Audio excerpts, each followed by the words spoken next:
Je tiens tout d'abord à dire l'honneur qui est le mien d'être parmi vous aujourd'hui, même de manière virtuelle.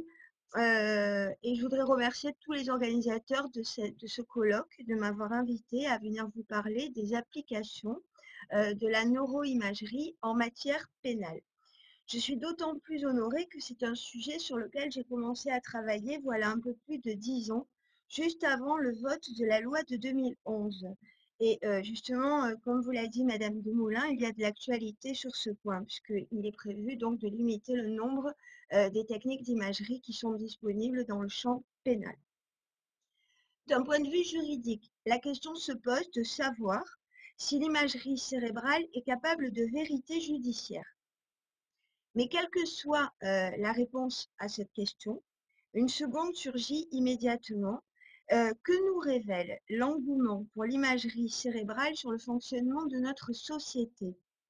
Pourquoi? Parce que finalement, fonctionnement cérébral et fonctionnement social sont liés, s'entre-déterminent, se donnent mutuellement forme. Et il est vrai que toute vision du cerveau, toute conception du cerveau a nécessairement des implications sociales. En l'espace, je ne suis pas en train de diffuser mon PowerPoint parce que je ne le vois pas, mais ce n'est pas grave en fait. Ce n'est pas, il se constitue de 9 diapositives.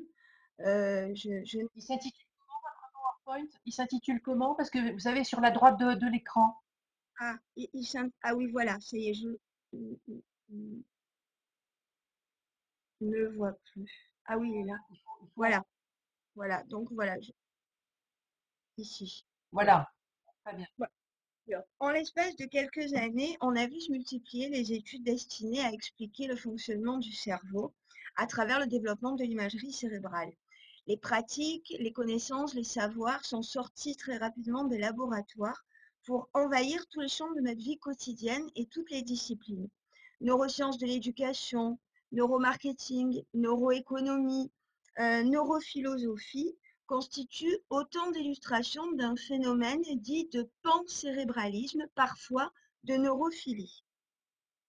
Ces techniques d'exploration et de visualisation du cerveau ont surtout eu pour effet de le banaliser, au point que chez un grand nombre de nos contemporains, il est aujourd'hui considéré comme un organe comme un autre. Pourtant, il est le support d'informations propres à chacun. Il est le siège de l'identité personnelle, de la conscience. La connaissance de l'information cérébrale touche à notre intimité, notre fort intérieur. On assiste là en quelque sorte à une désacralisation. Le cerveau, jadis conçu comme une forteresse inaccessible relevant d'un domaine sacré, est en quelque sorte devenu disponible.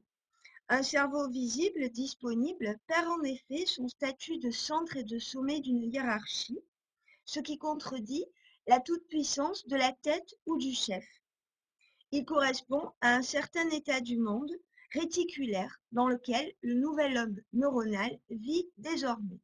Donc un phénomène de pancérébralisme, de neurophilie. Le droit lui-même, le domaine juridique, n'a pas été épargné par ce phénomène de pancérébralisme, de neurophilie. Et comme vous le savez, la France a fait œuvre d'anticipation en adoptant en 2011 l'article 16-14 du Code civil qui prévoit le recours à l'imagerie cérébrale dans le cadre des expertises judiciaires. Il est vrai que, comme l'a dit Madame Demoulin, il est actuellement prévu de limiter le recours à ces techniques d'imagerie en venant exclure les techniques d'imagerie fonctionnelle. J'y reviendrai plus tard. Quoi qu'il en soit, Quoi qu'il en soit, la possibilité d'utiliser ces techniques d'imagerie dans le champ pénal a suscité un fort engouement, un grand intérêt, car elles peuvent ouvrir d'intéressantes perspectives d'application. D'abord, l'imagerie cérébrale peut-elle contribuer à détecter le mensonge, à vérifier la crédibilité des victimes ou des témoins d'une infraction, à éclairer les experts psychiatres chargés de se prononcer sur la responsabilité des coupables, à mettre en évidence les biais cognitifs des membres d'un jury ou d'un tribunal susceptibles de compromettre l'impartialité des jugements, à évaluer la dangerosité des individus avant le passage à l'acte. En d'autres termes, quel est le pouvoir prédictif des neurosciences? Sans oublier, évidemment, les traitements neuropharmacologiques ou neurochirurgicaux qui peuvent constituer une alternative à la prison. Autant de questions qui ont suscité un grand intérêt, mais qui ont également fait naître de nombreuses craintes. Car en pénétrant au cœur de l'appareil pénal, les neurosciences et la neuroimagerie pourraient éventuellement venir bouleverser les principes fondamentaux de la justice et du droit. En particulier, on peut se demander si, derrière ce phénomène de pancérébralisme, ne se dissimule pas un nouvel avatar de l'idéologie du réductionnisme scientifique, en quête d'une vérité cérébrale, scientifique et incontestable. Dans la conception cérébrocentrée de l'existence, telle qu'elle est prégnante à l'heure actuelle, on ne considère plus la personne comme un être inscrit dans un réseau de liens sociaux.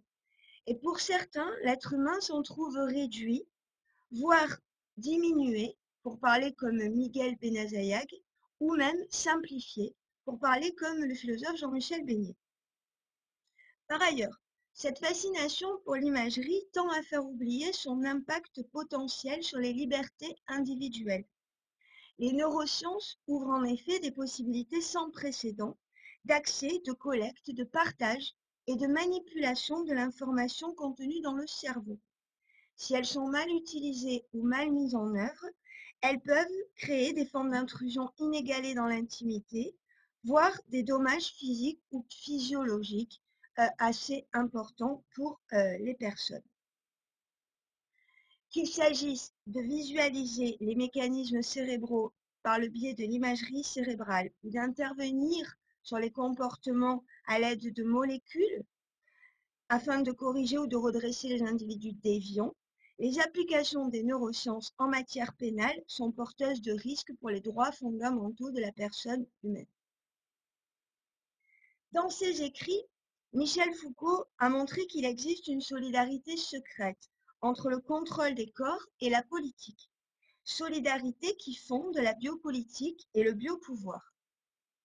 Et il est vrai que toutes les méthodes scientifiques visant à rechercher sur le corps les traces de la délinquance, ce qui est une certaine manière de faire parler un sujet en faisant parler son corps, sont des dispositifs de pouvoir. Précisément, à partir du moment où elle est mise au service de l'ordre public, l'information cérébrale devient un objet de pouvoir et non plus seulement un objet de savoir. C'est dire qu'au-delà des enjeux éthiques, des enjeux épistémologiques, il existe également des enjeux politiques à travers le développement donc du neurodroit, de la neurojustice et donc l'utilisation de toutes ces techniques en matière pénale. Alors, je veux quand même relativiser mon propos. En réalité, il en va des neurosciences et de la neuroimagerie comme de la langue des autres. D'un côté, ces avancées sont susceptibles de faire progresser notre connaissance des mécanismes cérébraux et donc de contribuer à l'individualisation de la justice. Mieux connaître l'esprit humain, mieux comprendre l'individu, c'est aussi mieux le juger. C'est pourquoi les techniques d'imagerie, et ce sera l'objet de ma première partie, peuvent finalement venir au service de la justice pénale. Cependant, d'un autre côté, il convient de prendre garde au risque de détournement des neurosciences au service d'une justice utopique. Dans le contexte actuel, qui défend une logique sociétale de course à la certitude et de demande sécuritaire, la plus grande vigilance s'impose en effet.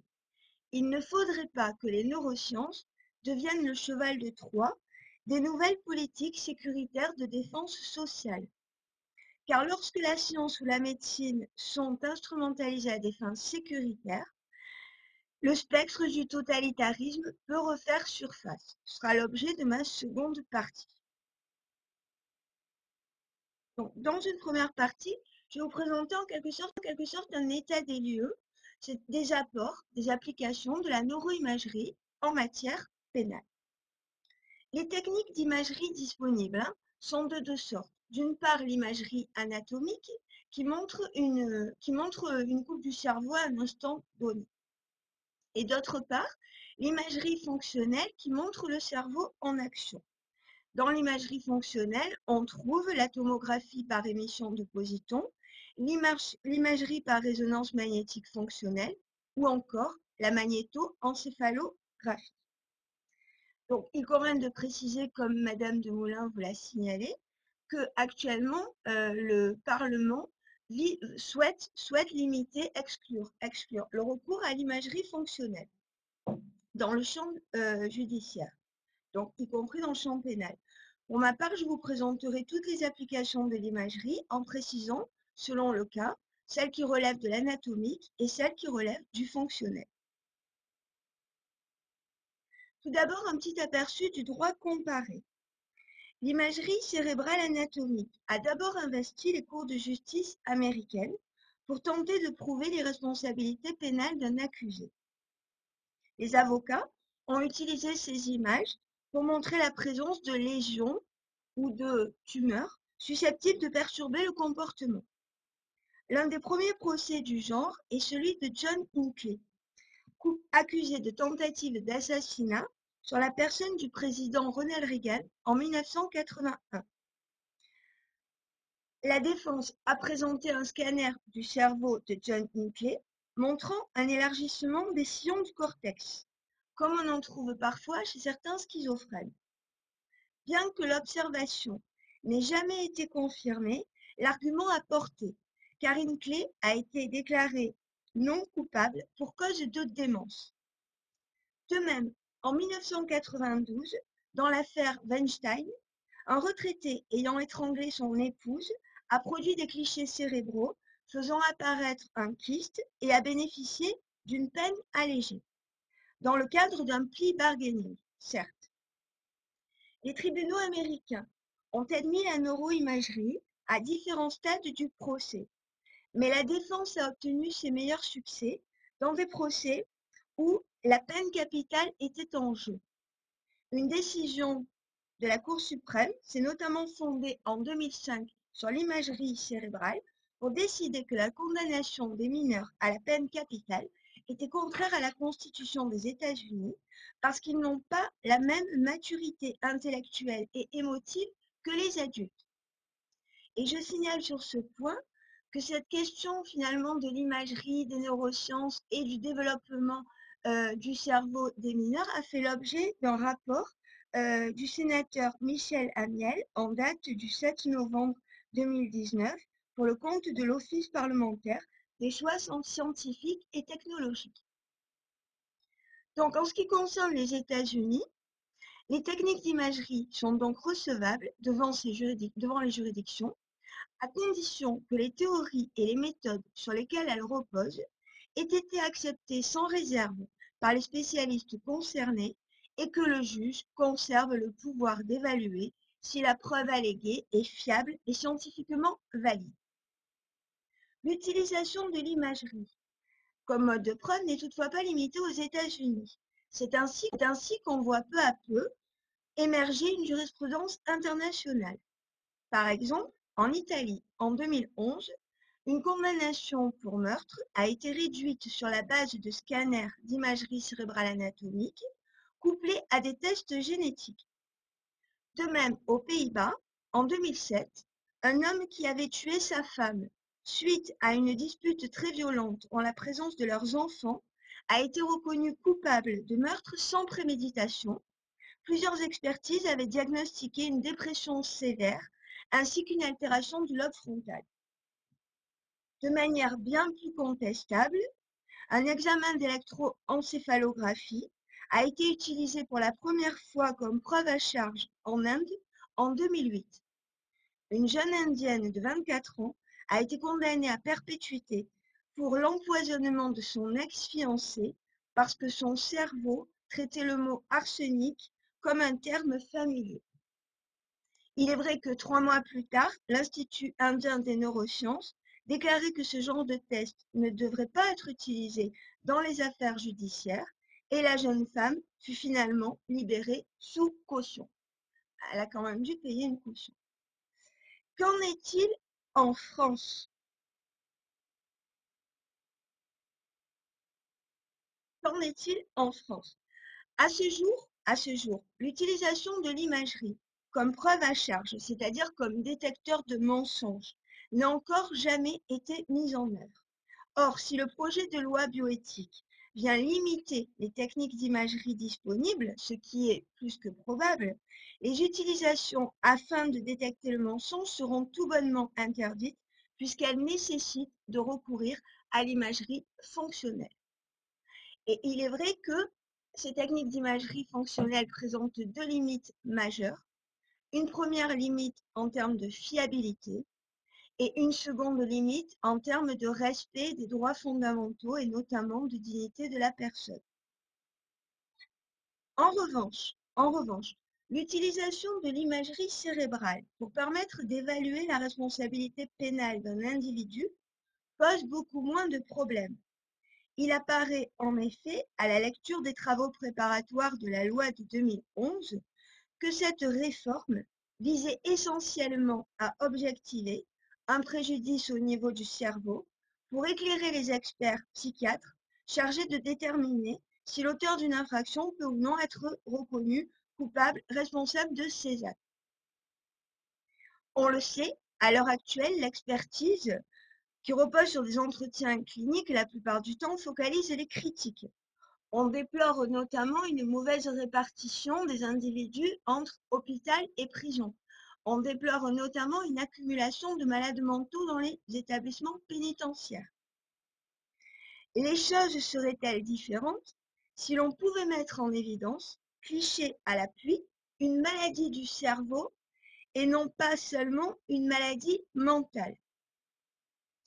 Certainement, dans certains cas, le recours à l'imagerie peut effectivement fournir des informations intéressantes quant à la présence d'une anomalie cérébrale chez l'accusé.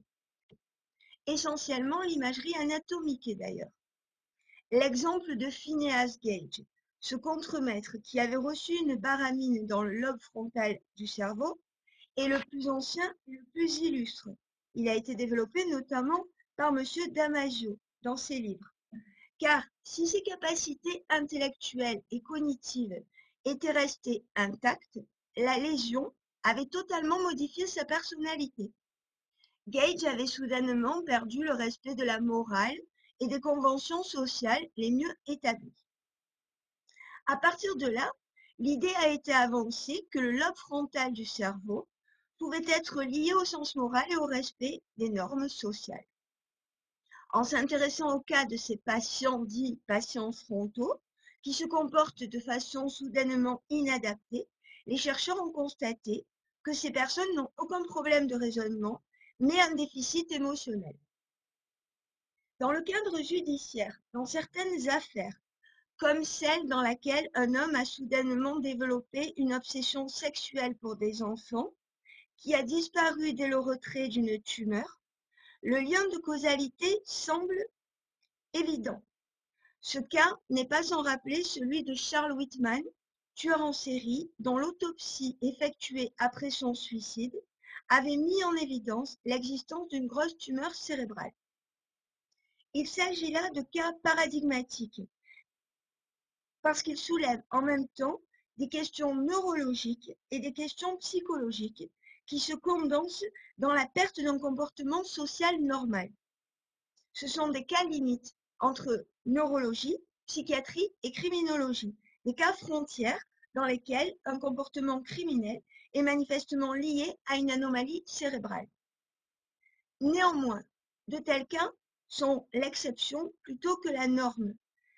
Dès lors, si elle peut se révéler précieuse dans des cas particuliers, dans le cas de ce qu'on appelle des maladies franches, l'imagerie demeure quand même assez limitée dans sa compréhension des comportements humains aussi complexes que ceux que doivent juger les tribunaux. Dans les cas majoritaires, où l'entendement demeure largement préservé, où la maladie mentale n'est pas permanente, mais opère par éclipse, où le passage à l'acte apparaît parfois inexplicable, la neuroimagerie paraît quand même assez peu propice à apporter un éclairage.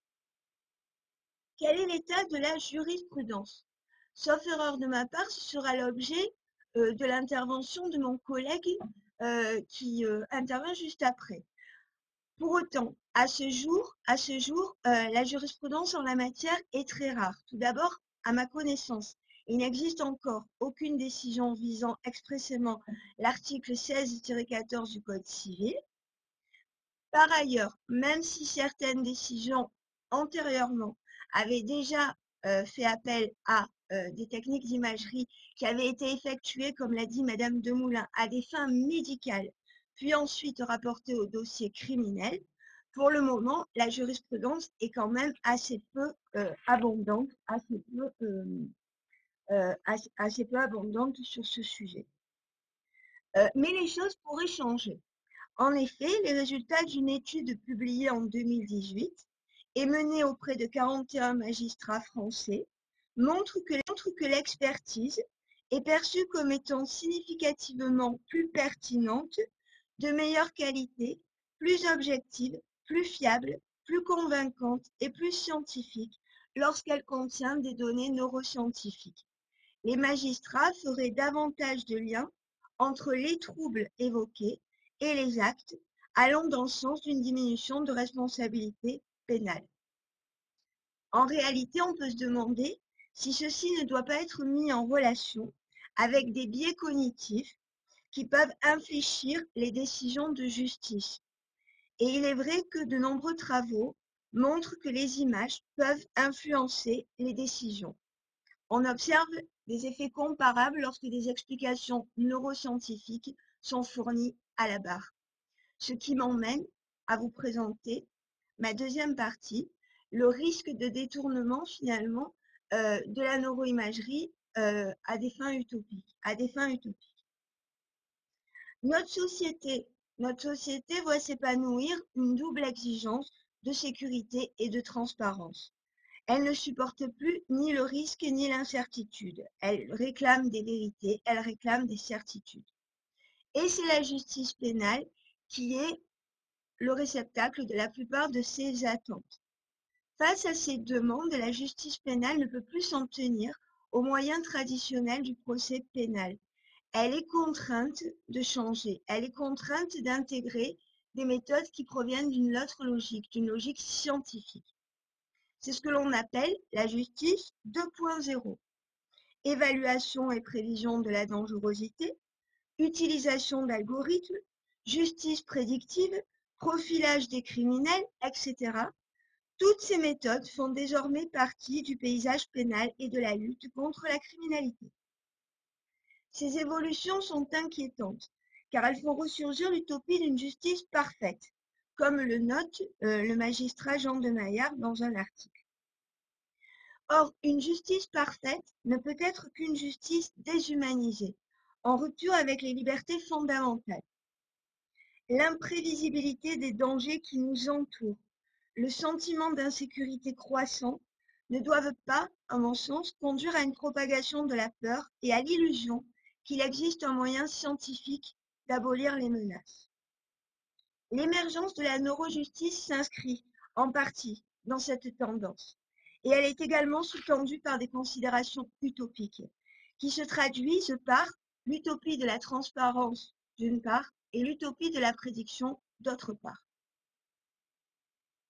Concernant l'utopie de la transparence, elle pose la question des rapports entre image et vérité. L'admission de l'expertise neuroscientifique dans le cadre judiciaire illustre bien les attentes de notre société. Grâce à l'imagerie, qui permet de franchir la barrière de la peau, le corps de l'homme devient transparent. À partir de cette image, qui ne laisse rien dans l'ombre, on suppose que ce qui est mis en lumière est porteur de vérité. Une telle croyance dans l'imagerie manifeste une dévalorisation de la parole du sujet au profit d'une recherche censée être plus objective de la vérité. La parole, au sens de mise en récit d'une histoire, est éclipsée par l'information, qu'elle soit génétique ou cérébrale. Cette dévalorisation du langage, cette dégradation de la parole s'accompagne en effet d'une montée en puissance de l'information. On considère implicitement que l'aveu puisé directement dans le cerveau serait plus fiable que l'aveu par la bouche. Cependant, ce passage du langage parlé aux images cérébrales, de la parole à l'information biologique, n'est pas nécessairement un gage de vérité. Pourquoi? Parce que le visible n'est pas nécessairement le vrai. En effet, l'idée que l'imagerie cérébrale puisse permettre d'accéder à la pensée est loin de faire consensus. Le Comité consultatif national d'éthique a mis en garde à plusieurs reprises contre les risques de surinterprétation et de détournement des méthodes d'imagerie lorsqu'elles sont utilisées en dehors du champ pénal, en dehors du champ médical, notamment dans le domaine de la justice. Et il est vrai que nous avons souvent parfois tendance à oublier le statut paradoxal de l'image, qui n'est qu'un reflet obtenu à partir de données numérisées pour lui vouer un culte en tant que représentation de la réalité. Cette inférence a déjà été dénoncée, notamment par le psychiatre Édouard Zarifian, mais également par le neuroscientifique Olivier Houllier. Quoi qu'il en soit, à supposer qu'il existe, qu'on puisse trouver une technique absolument infaillible permettant de lire la pensée, devra-t-on lui accorder une place d'honneur dans notre système juridique? Il ne semble pas, et ce pour une raison assez simple, c'est que vérité scientifique et vérité judiciaire sont deux choses distinctes. La vérité scientifique n'est que l'un des éléments contribuant à former la vérité judiciaire, qui repose sur l'intime conviction d'un juge ou d'un jury à l'issue d'un débat contradictoire conformément à des règles de procédure. Le monde de la justice n'est en effet pas celui de la science. Il se présente intrinsèquement comme un espace conflictuel, contradictoire et sans orientation unique. Il repose sur des significations équivoques, sur l'affrontement des arguments, afin de dégager non pas une quelconque vérité, mais une solution propre à un cas particulier qui fasse sens. Cette solution n'a pas à être vraie au sens de la logique scientifique, elle a bien mieux à faire, elle doit produire le juste. Par suite, on peut craindre que les discours sur la fiabilité de l'imagerie ne recèlent une tendance à nier le processus interprétatif. Comme le note à juste titre Madame Desmoulins-Cancelier, les images cérébrales se voient en quelque sorte attribuer une fonction rassurante de clôture du doute. Il s'agit là d'un management assez paranoïaque de la délinquance, puisqu'il est exclusif du doute. À terme, ce dont il est question, c'est de court-circuiter toute délibération bien trop lente et donc inefficace pour la remplacer par des calculs. Ceci revient à évacuer toute dimension sociétale, toute parole et toute délibération humaine, parce que trop subjective et donc trop coûteuse en temps. Par ailleurs, ces nouvelles technologies de la preuve présentent l'inconvénient majeur de laisser le sujet en marge de sa propre histoire.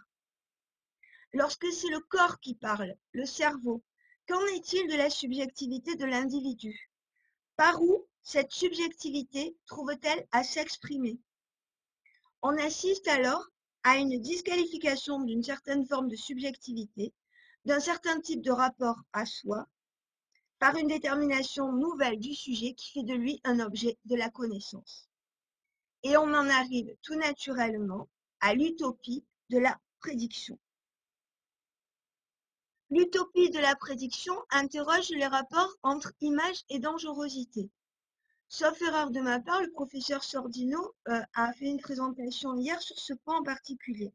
Aussi, j'irai très vite.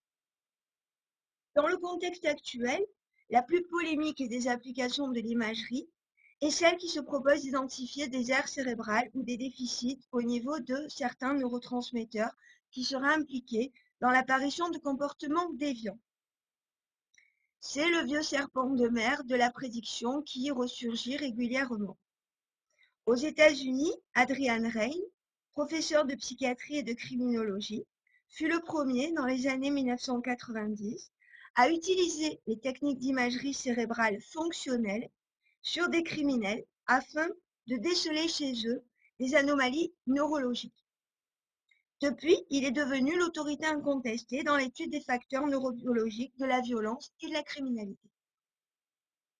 De nombreux travaux ont par la suite été consacrés à cette question. Je vais prendre seulement 2 exemples. Un premier exemple concerne l'imagerie fonctionnelle. Une équipe de chercheurs américains a fait passer un examen d'IRM fonctionnel à une centaine de détenus sur le point d'être libérés, en focalisant sur une zone bien spécifique, le cortex singulaire antérieur. Ces chercheurs ont mesuré le degré d'activité dans cette zone et au bout de 4 ans, ils ont recensé combien d'entre eux avaient récidivé. Et ils ont constaté que les détenus dont le cortex singulaire antérieur était moins actif avaient plus de chances de récidiver, enfin avaient une plus grande probabilité de récidiver que les autres. Première étude. La deuxième étude repose sur l'imagerie anatomique et prétend qu'il existe une réduction de la matière grise dans certaines zones du cerveau chez nombre d'individus coupables d'homicide. Cette étude a examiné les différences de matière grise entre délinquants de sexe masculin en comparant les auteurs d'homicides avec d'autres personnes. Il faut toutefois noter que ce phénomène n'est en rien spécifique des criminels. On a pu l'observer également chez des sujets alcooliques, drogués et chez certains patients épileptiques. Le problème de l'interprétation reste donc entier. Mais de manière plus générale, comment peut-on passer d'une étude qui concerne un groupe à une prédiction concernant un individu? Il est déjà osé de considérer qu'une particularité neurobiologique quelconque prédispose à la criminalité. Et il est surtout très dangereux de procéder à une telle généralisation par extrapolation qui fait fi de l'irréductible singularité de chacun. Au demeurant, les neuroscientifiques, qui sont très nuancés sur cette question, ne raisonnent pas en termes de causalité entre une prédisposition neurobiologique et un passage à l'acte, mais en termes de corrélation, au sens d'une coprésence de 2 phénomènes, tels que par exemple une lésion du lobe frontal et un comportement asocial. Enfin, cette vision d'un déterminisme biologique est en totale contradiction avec les avancées des sciences du cerveau, qui montrent la plasticité du cerveau et sa capacité à évoluer tout au long de la vie. Dans ces conditions, s'en tenir au plan biologique pour spécifier une dangerosité hypothétique et prédire une infraction potentielle paraît aussi périlleux que préjudiciable. En tout état de cause, à supposer que l'on puisse un jour identifier les marqueurs neurobiologiques de la dangerosité, que ferons-nous des individus? Quelle stratégie préventive et thérapeutique allons-nous adopter? La tentation pourrait être grande d'en voir ressurgir ici le spectre de la lobotomie. On peut aussi à la psychochirurgie et on voit ressurgir ici le spectre de la lobotomie. On peut aussi évidemment envisager le recours à la neuropharmacologie. Une telle approche purement médicale du crime rejoint au fond les idéologies transhumanistes, qui visent entre autres l'amélioration morale de l'individu. On peut lire par exemple, sous la plume de Didier Kernel et Mark Crooks, qui sont transhumanistes modérés, que les progrès technologiques pourraient contribuer à réduire la violence, à augmenter la sécurité, par la prédictivité des comportements à risque, déviants ou menaçants. Et ils pourraient même permettre de réduire l'agressivité et d'augmenter la bienveillance. Cette forme de transhumanisme criminologique, pour reprendre une expression de Julien Larègue, est sous-tendue par une vision utopiste d'une société pacifiée par voie chimique ou technologique qui peut s'avérer dangereuse, voire même contre-productive. Pour conclure mon propos, je voudrais quand même le nuancer. Il ne s'agit bien évidemment pas de rejeter tout recours à l'imagerie dans le champ pénal. essentiellement l'imagerie anatomique et d'ailleurs, qui me paraît, bon, on peut exclure l'imagerie fonctionnelle. De tout temps, en effet, des données scientifiques ont pu être admises après avoir été redoutées. Il ne faut pas succomber à l'inertie. Cependant, je crois qu'il faut aussi accepter de reconnaître qu'il y a toujours une part d'ombre qui est incompressible, non éliminable et qui se traduit par un non-savoir. C'est ce qu'on appelle la tâche obscure de la transparence. Et c'est justement ce non-savoir qui fait que la carte ne sera jamais le territoire. Je vous remercie.